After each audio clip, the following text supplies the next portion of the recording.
early years of the Rolling Stones were characterized by a heavy reliance on R&B covers under the guidance of Brian Jones.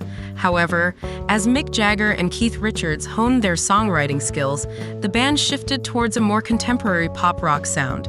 This evolution culminated in the 1966 release of Aftermath, their first album featuring entirely original compositions, solidifying their status as rivals to the Beatles.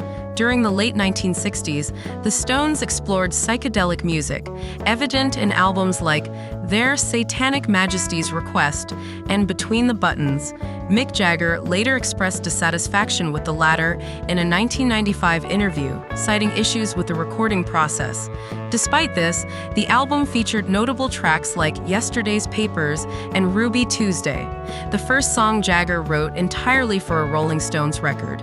Jagger admitted a lack of attachment to some songs on Between the Buttons, reflecting on his disappointment during the interview. He contrasted it with the follow-up, Their Satanic Majesties Request, describing both as sound experiences rather than song experiences. Despite interesting elements, Jagger deemed many songs on both albums as lacking quality. The Stones' response to the Beatles' Sgt. Pepper's Lonely Hearts Club Band resulted in a return to blues rock roots with Beggar's Banquet and Let It Bleed in the late 1960s. Jagger, however, found fault with Street Fighting Man, considering it irrelevant in the modern day despite its initial impact. The tensions between Jagger and Richards reached a peak during the recording of the 1983 album Undercover.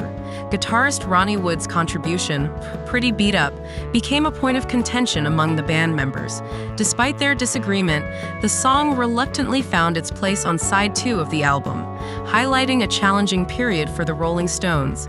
In summary, Mick Jagger's journey with the Rolling Stones reflects a dynamic evolution in musical styles, marked by experimentation, dissatisfaction with certain albums, and occasional disagreements within the band.